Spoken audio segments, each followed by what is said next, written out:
नमस्कार किसान भाइयों, स्वागत है आपका अपने YouTube चैनल गांव की स्मार्ट खेती में।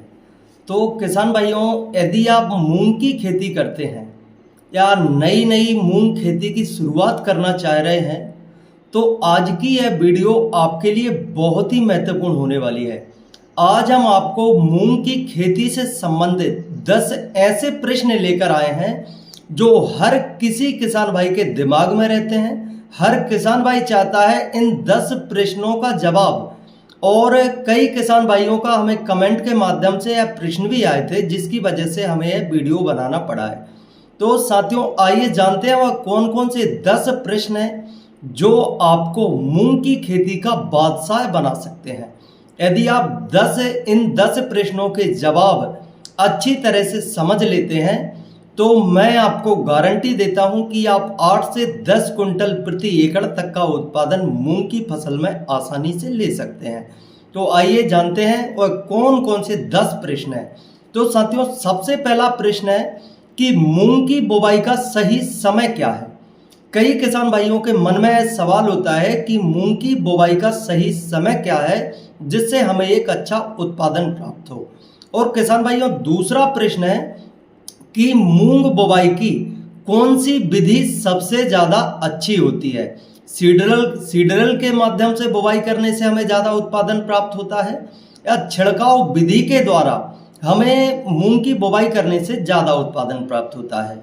और साथियों, तीसरा प्रश्न है कि मूंग की सबसे अधिक उत्पादन देने वाली वैरायटियां कौन कौन सी हैं। कई किसान भाइयों के मन में यह सवाल भी रहता है कि मूंग की सबसे ज़्यादा उत्पादन देने वाली वैरायटियां कौन कौन सी वैरायटियां हैं जो हमें सबसे ज़्यादा उत्पादन देती हैं। और उसके बाद है साथियों चौथा, क्या मूंग की फसल में बीज उपचार करना जरूरी है। तो इन सभी सवालों का जवाब आपको मिलेगा कुछ ही देर में। अब चलते हैं पांचवा प्रश्न। तो साथियों, कई किसान भाई सोचते हैं, कई किसान भाइयों के मन में सवाल भी रहता है कि मूंग में शुरुआती स्प्रे हमें कब करना चाहिए, फर्स्ट स्प्रे हमें कब करना चाहिए।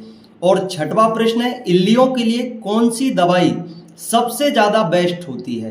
किसान भाइयों, कई साथियों के मन में यह सवाल भी रहता है कि कौन सी दवाई है जो हमारी मूंग की फसल में इल्लियों का प्रकोप सबसे ज़्यादा होता है, तो इनके लिए कौन सी दवा सबसे ज़्यादा बेस्ट रहने वाली है। उसके बाद सातवां प्रश्न है कि मूंग में जो खरपतवार होते हैं इसके लिए कौन सी खरपतवार नाशक दवा सबसे ज़्यादा बेस्ट है। उसके बाद है साथियों आठवां प्रश्न, मूंग में फूल एवं फली की संख्या कैसे बढ़ाएं। कौन से पोषक तत्व हमारी मूंग की फसल में फूल एवं फलियों की संख्या बढ़ाने में मददगार होते हैं। इन सभी सवालों के जवाब आपको मिलेंगे अभी इसी वीडियो में, तो बने रहे हमारी आज की इस वीडियो में। इससे पहले 9वां सवाल है, मूंग में कितने पानी देना चाहिए। साथियों, कई किसान भाइयों के मन में ऐसा सवाल भी रहता है कि मूंग की फसल में हमें कितने पानी देना चाहिए जिससे हमें एक अच्छा उत्पादन प्राप्त हो। उसके बाद आखिरी सवाल है, क्या मूंग की फसल में यूरिया देना जरूरी है या नहीं। यह प्रश्न भी कई किसान भाइयों के मन में रहता है कि मूंग की फसल में हमें यूरिया देना चाहिए या नहीं। तो साथियों, आइए जानते हैं इन सभी सवालों के जवाब, वह भी कई किसान भाइयों के प्रैक्टिकली के साथ। इससे पहले यदि आप हमारे YouTube चैनल पर पहली बार आए हैं तो हमारे चैनल को सब्सक्राइब कर लें, जिससे हम आपको समय समय पर खेती किसानी से संबंधित सभी महत्वपूर्ण जानकारी और प्रैक्टिकली जानकारी आपको उपलब्ध करा सकें। तो किसान भाइयों, यदि आप भी मूंग की खेती से एक बम्पर उत्पादन लेना चाहते हैं तो बने रहें हमारी आज की इस वीडियो में आखिरी तक। हम आपको मूंग की खेती से संबंधित ऐसी जानकारी आपको देने वाले हैं कि आप मूंग की खेती के बादशाह बन जाएंगे। तो साथियों, आइए चलते हैं इन सवालों के जवाब की ओर। तो पहला सवाल था हमारा, मूंग बुवाई का सही समय क्या है। तो साथियों, आइए जानते हैं कि मूंग बुवाई का सही समय के बारे में।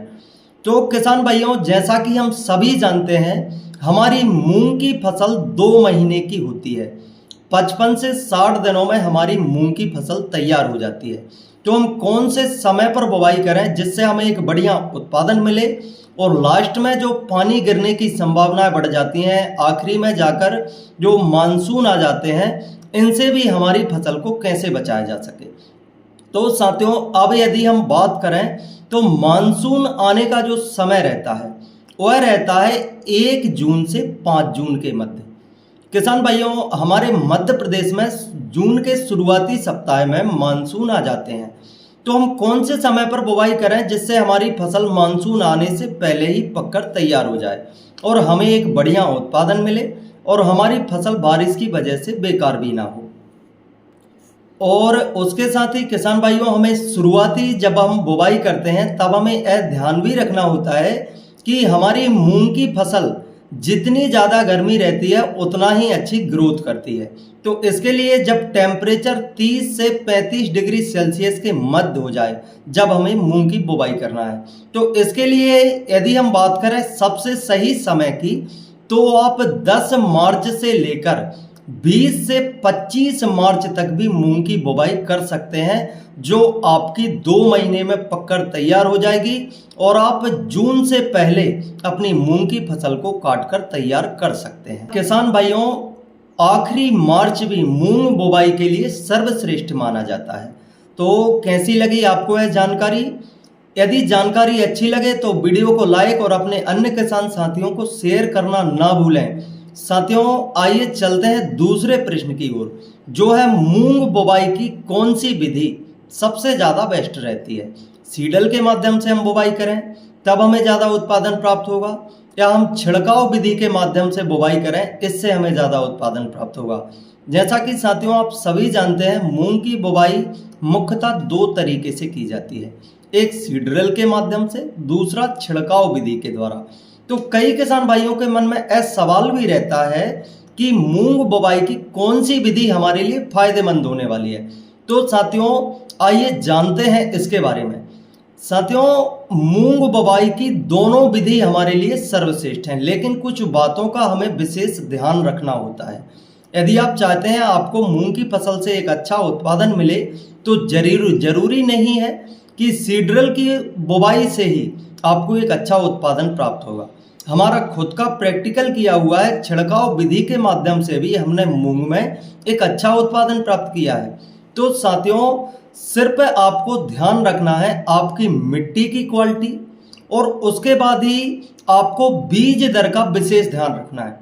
किसान भाइयों, सीडल के माध्यम से यदि आप बुवाई करते हैं तो इसमें कई किसान भाइयों के द्वारा 18 से 20 किलो प्रति एकड़ तक बीज का उपयोग कर लिया जाता है।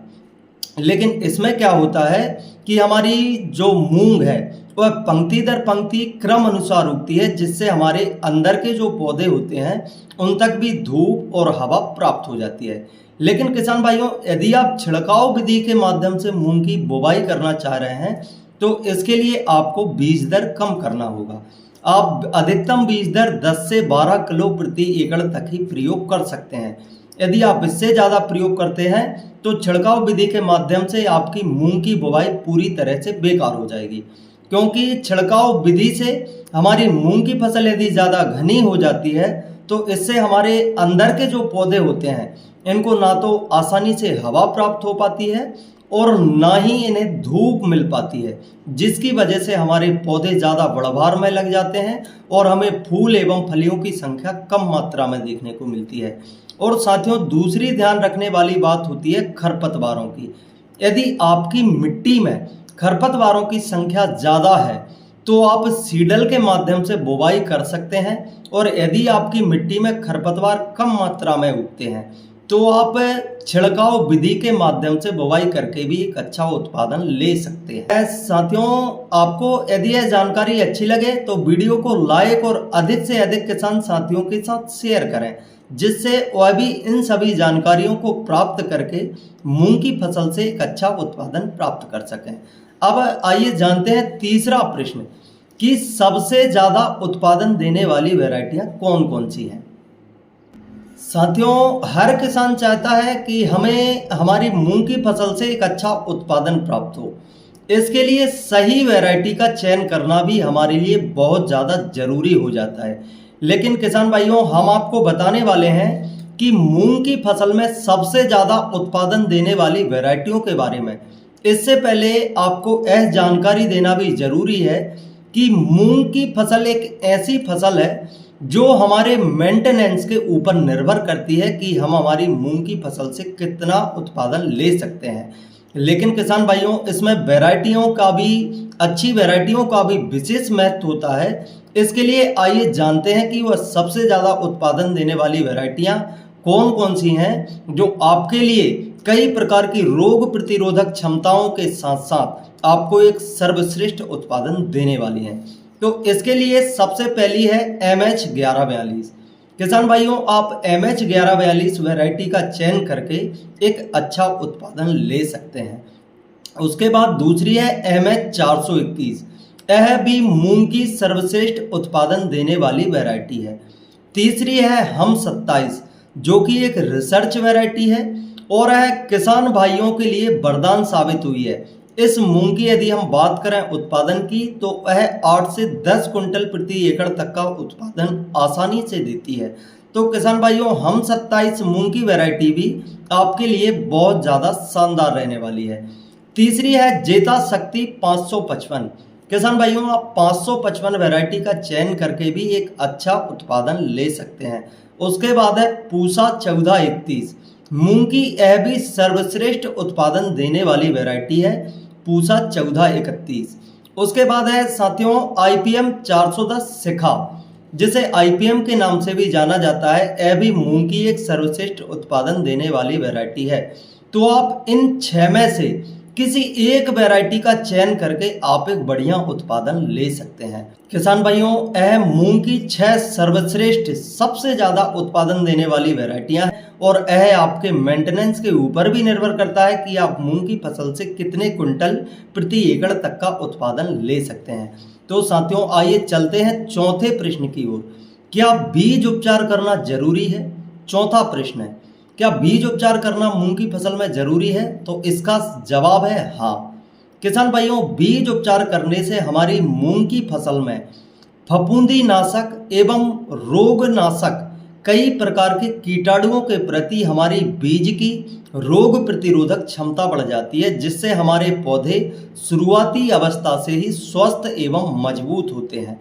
हमारी मूंग की फसल में कई बार हमें यह समस्या देखने को मिलती है कि हमारी कई जो मूंग के पौधे होते हैं उनका विकास 2 पत्तियों पर रुक जाता है। तो साथियों, यदि आप इन सभी प्रकार की फफूंदीनाशक एवं कीटनाशक समस्याओं से बचना चाहते हैं, तो इसके लिए मूंग का बीज उपचार करना हमारे लिए बहुत ही ज़्यादा आवश्यक हो जाता है। अब साथियों, चलते हैं 5वें प्रश्न की ओर। मूंग में शुरुआती स्प्रे, मूंग में फर्स्ट स्प्रे कब करना चाहिए? तो साथियों, कई किसान भाइयों के मन में यह सवाल भी रहता है कि मूंग की फसल में हमें शुरुआती स्प्रे कब करना चाहिए, कितने दिनों के बाद हम स्प्रे करें जिससे हमारी मूंग की फसल में जो आने वाले कीट हैं उनसे हमें राहत मिले। एक कंडीशन अप्लाई होता है, जरूरी नहीं कि हमारे इधर इल्लियों का प्रकोप ज़्यादा रहता है तो हमें मूंग बुवाई के 1 सप्ताह के भीतर ही स्प्रे करना पड़ता है, क्योंकि हमें शुरुआती 6 से 7 दिन में ही छोटी छोटी इल्लियां बिल्कुल जीवाणु की तरह हमारी मूंग की फसल पर आ जाती हैं, जो कि हमारी मूंग की फसल की ग्रोथ को पूरी तरह से रोक देती हैं और हमारे जो शुरुआती 2 पत्ते होते हैं, यह इल्लियां उन पत्तों को भी खत्म कर देती हैं। तो साथियों, यदि इस प्रकार की समस्या आपके यहाँ भी देखने को मिलती है, तो आप मूंग की फसल में 1 सप्ताह से लेकर 15 दिन के मध्य आपको स्प्रे करना बहुत ही ज़्यादा जरूरी हो जाता है। क्योंकि किसान भाइयों, यदि हम चाहते हैं कि हमारी मूंग की फसल शुरुआती अवस्था से ही अच्छी ग्रोथ करे, तो इन कीटों पर, इन इल्लियों पर काबू पाना हमारे लिए बेहद ही ज़रूरी हो जाता है। साथियों, शुरुआती अवस्था में ही यह इल्लियां हमारी मूंग की फसल की ग्रोथ को बहुत ज़्यादा प्रभावित करती हैं। इसके लिए हमें शुरुआती स्प्रे 1 सप्ताह से लेकर 10 से 12 या 15 दिन तक के मध्य करना हमारे लिए बहुत ही ज़्यादा आवश्यक हो जाता है। साथियों, आइए अब चलते हैं 6वें प्रश्न की ओर। तो हमारा 6वां प्रश्न था कि इल्लियों के लिए सबसे बेस्ट दवा कौन सी होती है? कई किसान भाइयों के मन में सवाल भी रहता है कि मूंग की फसल में जो इल्लियां हमें देखने को मिलती हैं, इनके लिए हम कौन सी दवाई का प्रयोग करें जो हमारे लिए सबसे ज़्यादा बेस्ट है। तो साथियों, आइए जानते हैं इस जवाब के बारे में। तो यदि हम बात करें, यह हमारी मूंग की फसल में जो होने वाली इल्लियों के ऊपर निर्भर करता है कि हमारे लिए कौन सी दवा सबसे ज़्यादा बेस्ट रहने वाली है। किसान भाइयों, जब हम मूंग में शुरुआती स्प्रे करते हैं, उस समय पर यदि टेम्परेचर कम रहता है तो 30 डिग्री सेल्सियस टेम्परेचर के मध्य तक हम इमावेक्टिन बेंजोएट का प्रयोग कर सकते हैं, जो हमारी इल्लियों को पूरी तरह से खत्म कर देता है। लेकिन टेम्परेचर बढ़ने की स्थिति में यह इमावेक्टिन हमारी फसल में कार्य नहीं कर पाता। इसके लिए हमें CTPR यानी क्लोरएंट्रानिलीप्रोल कीटनाशक दवा का प्रयोग करना होता है, जो हमारी फसल में होने वाली सभी प्रकार की इल्लियों को समाप्त कर देता है। साथियों, उसके साथ ही यदि आपको इल्लियों का प्रकोप बहुत ज़्यादा मात्रा में देखने को मिल रहा है तो आपको इसके साथ मिक्स करना है प्रोफेनोसाइपर, जो कि इल्लियों के लिए, गैस के लिए और जो जीवाणु होते हैं उनको समाप्त करने के लिए बहुत ही ज़्यादा जरूरी होता है। अब जब हमारी मूंग की फसल में आखिरी समय पर कई प्रकार की मारुका या कई प्रकार की प्रकोप वाली इल्लियां दिखाई देने को पड़ती हैं, तो इस समय पर आपको प्रयोग करना है कोटेवा कंपनी की जो डेलीगेट दवाई आती है, जिसमें रहता है स्पिनोटोरम 11.7% SC। यह सभी प्रकार की अंतर प्रवाही इल्लियों के लिए बहुत ही ज़्यादा कारगर होती है। यदि इस प्रकार की इल्लियों का प्रकोप आपकी फसल में देखने को भी मिल रहा है तो आप कोटेवा कंपनी की डेलीगेट दवाई का प्रयोग करके सभी प्रकार की इल्लियों को आसानी से समाप्त कर सकते हैं। तो साथियों, अब जानते हैं 7वें प्रश्न के बारे में। कौन सी खरपतवार नाशक दवा सबसे ज़्यादा बेस्ट होती है? यह कई किसान भाइयों के मन में सवाल होता है और किसान भाइयों, यह बहुत ज़रूरी भी है। यदि आप किसी भी फसल से एक अच्छा उत्पादन लेना चाहते हैं तो खरपतवारों का नियंत्रण करना, खरपतवारों की रोकथाम करना आपके लिए बहुत ही ज़्यादा जरूरी हो जाता है। तो साथियों, यदि हम बात करें मूंग के खरपतवारों की, तो यह आपके खरपतवारों के ऊपर निर्भर करता है के लिए कि कौन सी दवाई आपके लिए सबसे ज़्यादा बेस्ट रहने वाली है। तो साथियों, आइए जानते हैं। यदि आपकी मूंग की फसल में या आपके खेत में सिर्फ सकरी पत्ती वाले खरपतवार, जिनकी पत्तियां सकरी होती हैं, यदि इस प्रकार के खरपतवार आपकी फसल में देखने को मिल रहे हैं तो आप इसके लिए क्यूजाल फोपिथाइल 5% का प्रयोग कर सकते हैं, जो धानुका कंपनी की टर्गा सुपर नाम से आती है। साथियों, इससे आपकी मूंग में होने वाले सभी प्रकार के सकरी पत्ती वाले खरपतवार आसानी से नष्ट हो जाएंगे। और यदि आपकी फसल में सिर्फ चौड़ी पत्ती वाले खरपतवारों की संख्या देखने को मिल रही है तो आप इसके लिए एमिजाथाइपर 10% SL, जो BSF की असूट नाम से आती है, और कई कंपनियों की अडामा की आती है जो बीड ब्लॉक नाम से आती है, एमिजाथाइपर 10% SL, आप इस टेक्निकल को लेकर अपने खेत में प्रयोग कर सकते हैं, जिससे आपकी फसल में होने वाले सभी प्रकार के चौड़ी पत्ती वाले खरपतवार आसानी से नष्ट हो जाएंगे। लेकिन किसान भाइयों, अब यदि दोनों प्रकार के खरपतवारों की संख्या आपकी फसल में, आपके खेत में दिखाई देने को मिल रही है तो आप इसके लिए इन दोनों टेक्निकलों क्यूजाल फोपिथाइल 5% और एमिजाथाइपर 10% SL दोनों कॉम्बिनेशन मिक्स करके भी अपनी फसल में प्रयोग कर सकते हैं। ये आप इसके अलावा जो सिजेंटा कंपनी की फ्यूजीप्लेक्स आती है, जिसमें रहता है फोमेसाफेन 11.1% SL और फ्लूजीपॉप पिवटाइल 11.1% SL, इस दवाई का प्रयोग करके 400 ml प्रति एकड़ के हिसाब से यदि आप इस दवाई का प्रयोग करते हैं तो इसमें आपके चौड़ी पत्ती वाले एवं सकरी पत्ती वाले दोनों प्रकार के खरपतवार पूरी तरह से नष्ट हो जाएंगे। किसान भाइयों, आप यदि मूंग से एक अच्छा उत्पादन लेना चाहते हैं तो सभी प्रकार के खरपतवारों को नष्ट करना हमारे लिए बहुत ही ज़्यादा जरूरी हो जाता है किसी भी फसल को लेकर। मूंग की फसल हो या कोई भी फसल हो, जब तक हमारी फसल में खरपतवार ज़्यादा संख्या में होंगे, हमारी फसल ना तो अच्छी तरीके से ग्रोथ कर पाती है और ना ही हमारी फसल को सभी पोषक तत्व प्राप्त हो पाते हैं, क्योंकि आधे पोषक तत्व तो हमारी ज़मीन से खरपतवार ले लेते हैं, जिससे हमारी फसल की ग्रोथ एवं हमारे फसल के उत्पादन पर बहुत ही ज़्यादा प्रभाव देखने को मिलता है। साथियों, आइए अब चलते हैं 8वें प्रश्न की ओर। मूंग की फसल में फूल एवं फलियों की संख्या कैसे बढ़ाएं? कई किसान भाइयों के मन में सवाल रहता है कि मूंग की फसल में फूलों की संख्या एवं फलियों की संख्या बढ़ाने के लिए कौन सी दवाई का प्रयोग करें। तो किसान भाइयों, यदि आपकी मूंग की फसल में फूलों की संख्या कम देखने को मिल रही है, तो आप इसके लिए अमीनो एसिड केमिकल का प्रयोग करके आप अपनी मूंग की फसल में फूलों की संख्या को बढ़ा सकते हैं। इसके साथ ही आपको प्रयोग करना है 05234, जिसमें आपको प्राप्त हो जाता है 52% फास्फोरस और 34% पोटास, जो कि आपकी मूंग की फसल में फूल एवं फलियों की संख्या बढ़ाने के लिए, दानों का साइज बढ़ाने के लिए आपकी फसल में बहुत ही ज़्यादा महत्वपूर्ण होता है। किसान भाइयों, 05234 हमारी किसी भी फसल में फूल एवं फलियों के समय पर स्प्रे करने से हमें इसके बहुत ही शानदार परिणाम देखने को मिलते हैं। आप इसके साथ ही प्रयोग कर सकते हैं बोरान, जो आपकी फसल में फूलों को झड़ने से रोकता है। साथियों, अमीनो एसिड 05234 और बोरान, इन दवाओं का प्रयोग करके आप अपनी मूंग की फसल में फूल एवं फलियों की संख्या को आसानी से बढ़ा सकते हैं। आइए अब चलते हैं 9वें प्रश्न की ओर, जो है मूंग में कितने पानी देना चाहिए। तो साथियों, कई किसान भाइयों के मन में सवाल रहता है कि हम मूंग की फसल में कितने पानी लगाएं जिससे हमारी मूंग की फसल की अच्छी ग्रोथ हो और हमें एक अच्छा उत्पादन प्राप्त हो। तो साथियों, इसके लिए सबसे पहले समझने वाली बात होती है कि मूंग की फसल में पानी मौसम के ऊपर निर्भर करता है और हमारे खेत की मिट्टी के ऊपर निर्भर करता है। जहाँ पर हल्की रेतीली मिट्टी होती है वहाँ पर पानी की संख्या बढ़ जाती है, और जहाँ पर मोटी गहरी काली मिट्टी होती है वहाँ पर आप 3 से 4 सिंचाई में मूंग की फसल आसानी से पककर तैयार हो जाती है। साथियों, अब हम जानते हैं कि हमें औसतन कितने पानी देना होता है। तो किसान भाइयों, मूंग की फसल में मुख्यतः 3 से 4 सिंचाई की आवश्यकता तो होती है। किसी भी प्रकार की मिट्टी में आपको 4 सिंचाई करना पड़ती है।